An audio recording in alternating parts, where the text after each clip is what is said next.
tal, Domingo? ¿Te acuerdas? Yo creo que esta historia se hizo aquí en la calle. Aquí empieza la Revolución Mexicana. No creo que los poblanos debemos de estar orgullosos de ello. Aquí llegó todo un cateo que querían hacerle a la parte de los Cerdán, que ya habían escrito o que ya habían empezado a enmarcar el partido antirreeleccionista. Entonces, pues empieza una balacera, una resistencia, podemos decir, de esta parte. Pero lo interesante fue que llegó el jefe de la policía, trató de entrar a hacer un allanamiento y empezó a tratar de buscar las armas que supuestamente tenían, cuando ya se había hecho un cateo en algunas construcciones de Puebla.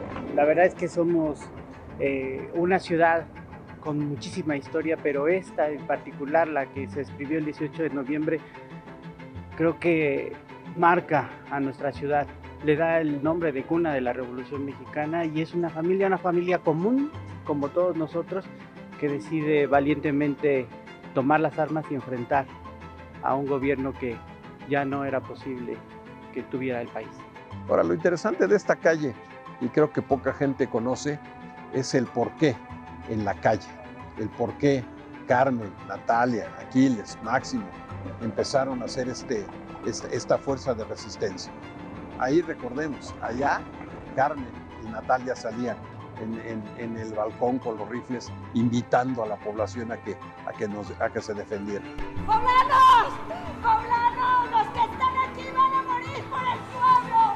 ¡Vengan a ayudarnos! ¡Aquí hay armas! ¡Aquí hay parque! ¡La libertad vale más que la vida!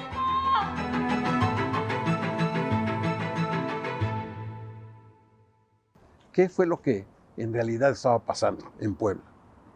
Pues bueno, esa Puebla era bulliciosa, era una Puebla con mucho sentimiento antirreeleccionista. Recordemos que no solo existía el club antirreeleccionista Luz y Progreso, que era el que lideraba a Aquiles Cerdán, sino que había muchos más. Había un sentimiento generalizado de rechazo ante la reelección de Porfirio Díaz. Muchos estudiantes, muchos obreros conocían esta casa, se reunían aquí, y cuando finalmente Madero convoca a una rebelión, Aquiles y su familia hacen ese acopio de armas y la reparten entre la ciudadanía, sobre todo con los obreros y estudiantes. Y aquí, en esta casa marcada con el número 4, llegaban para llevarse esas armas y preparaban para el 20 de noviembre la insurrección. Sí, hay que recordar que la insurrección se marca por el partido con Francisco y Madero el 20 de noviembre a las 6 de la tarde. Puebla se adelanta a un 18 de noviembre a las 10 de la mañana. Pero entremos a la casa, conozcamos esta historia. Aquí siempre tenemos que estar recordando 35 años de gobierno, 35 años de una prosperidad, pero con una afectación más a la parte de los más necesitados. Una de las maravillas de la casa es que se conserva. Ese es portón original que estuvo ese día y que incluso tiene todavía las huellas de la batalla. Yo creo que el contexto de los Cerdán se conservan, es todavía la gran lectura, quizás a algunas alturas nada más de algunas casas, pero eso es parte de esta historia.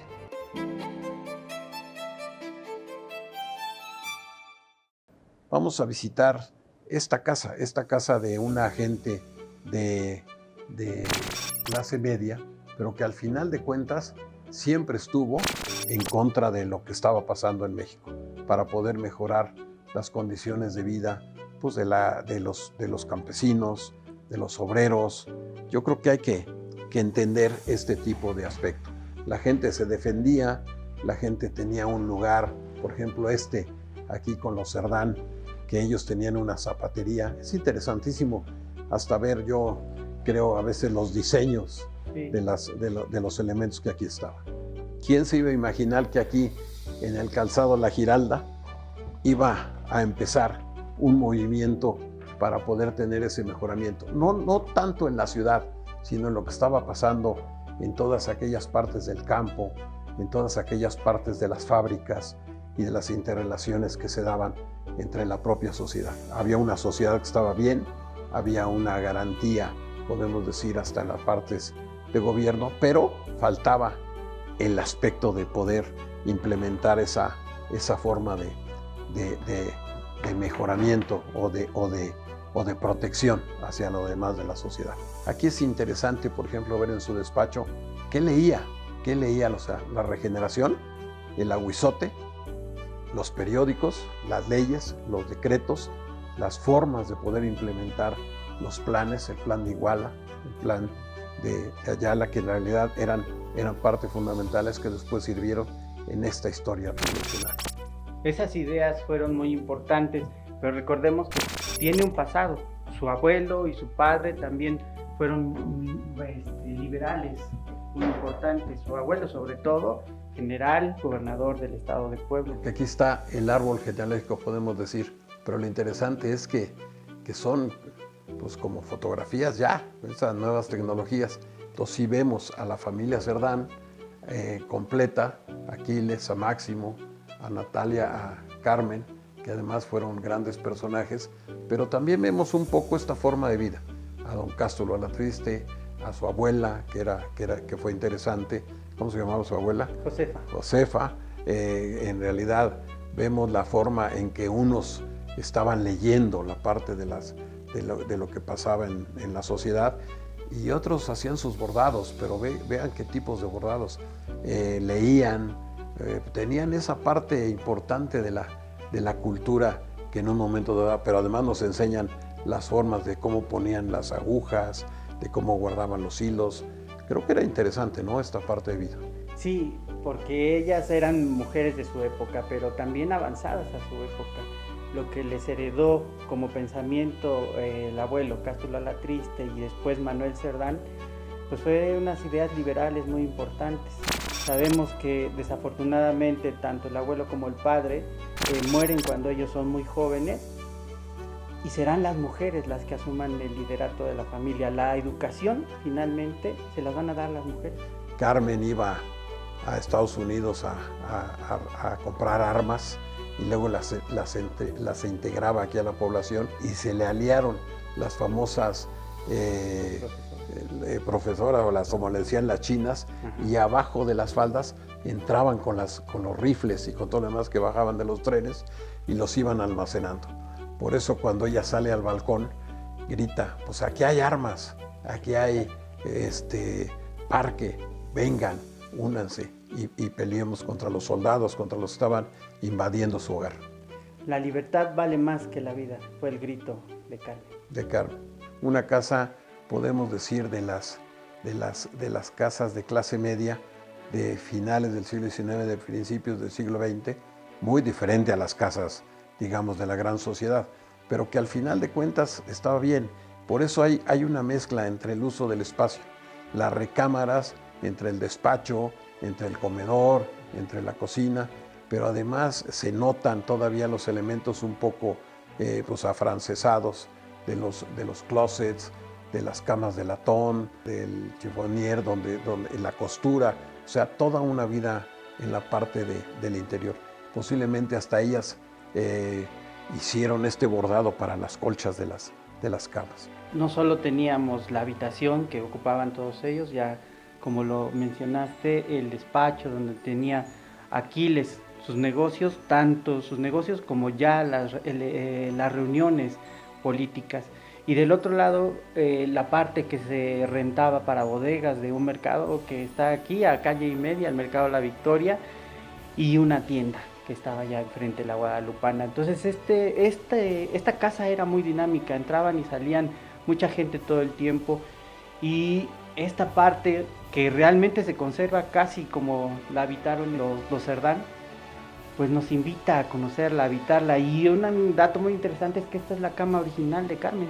Esta la tenemos en comodato por la familia. Otro detalle es que la casa era de Natalia. Recordemos que al morir su esposo en 1905 se la hereda, y ella es quien invita a su familia a acompañarla aquí, a habitar la casa. Muy bien. Aquí está la recámara de Aquiles, uh-huh, que es todavía importante. Se nota también la forma tan austera que vivía, pero en muy buena comodidad. Podemos analizar la parte de donde comían, lo que decíamos, en un solo corredor. Pasamos a la parte del comedor, la parte de la cocina, pero aquí empieza una historia. Esa es la historia que yo creo que todos debemos de conocer. Aquí está los Cerdán. Los Cerdán en sus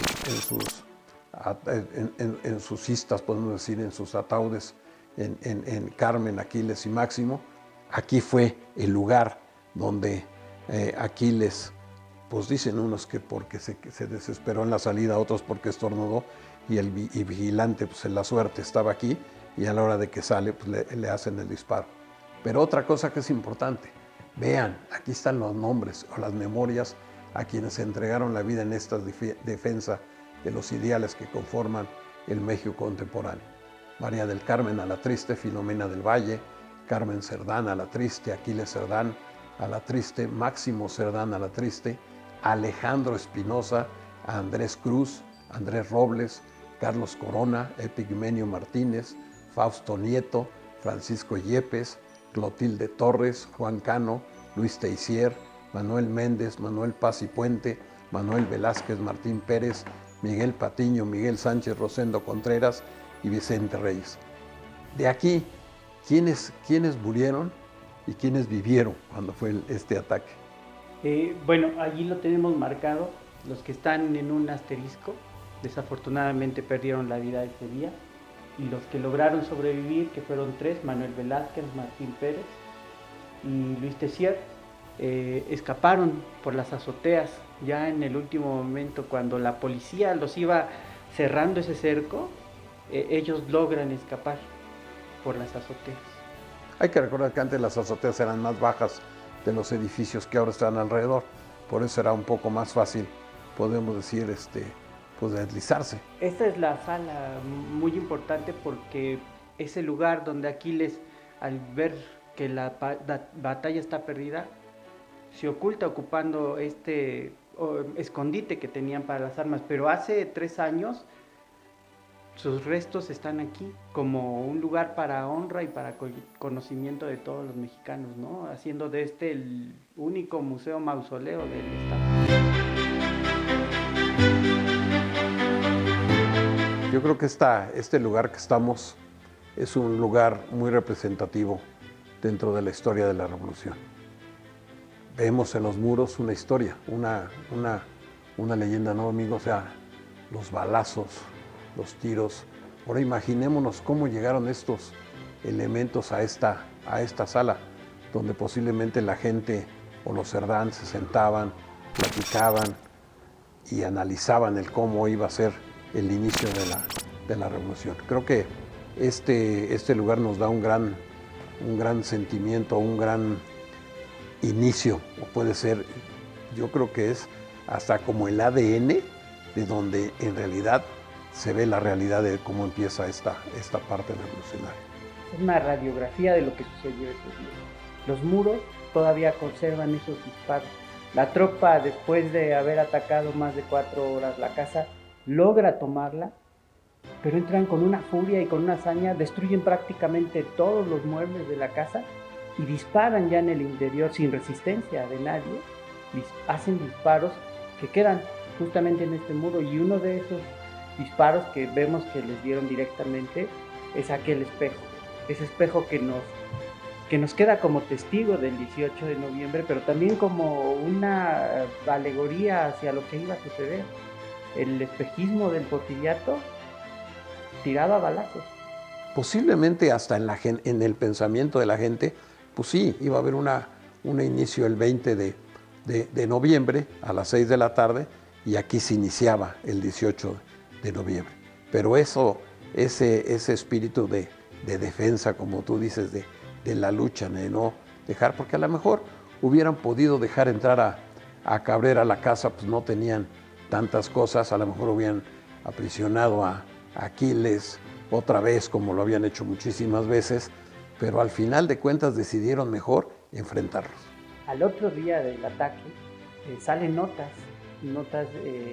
del periódico en la que dice: la rebelión fue detenida en Puebla,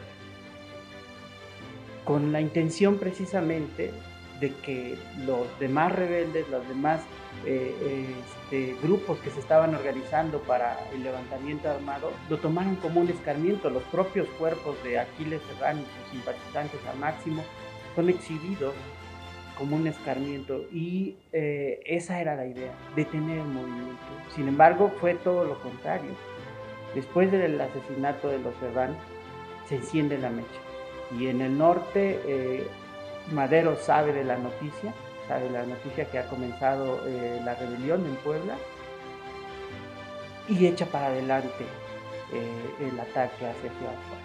Y luego lo que hace el gobernador Murcia exactamente, de sacar los cuerpos para que la gente viera, yo creo que eso ensalzó más el espíritu de los poblanos y luego de los mexicanos, ese elemento de todavía hacerse demostrar o enseñar los cuerpos de alguien a los que habías asesinado, porque ya no había defensa, ya no había balas, ya no había con qué defenderse.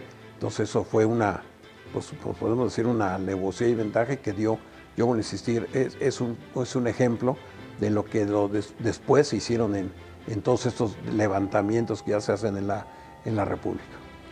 Y una desgracia que hubo fue que cuando encuentran documentos, y uno de esos documentos viene en la lista de algunos de los simpatizantes. Entonces la represión que vino posterior al 18 de noviembre fue muy fuerte en Puebla. La valentía con la que la enfrentan ellos la muerte es algo que se tiene que pues declarar algo muy importante para nosotros.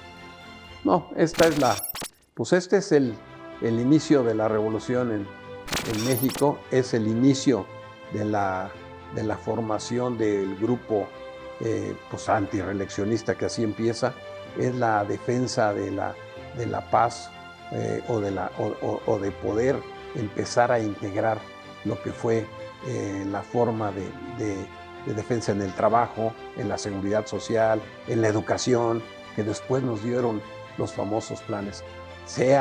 Dígase lo que se diga, pues en realidad la parte de la revolución, la buena parte de la revolución, fue eso, un inicio de poder tener garantías individuales y libertad absoluta.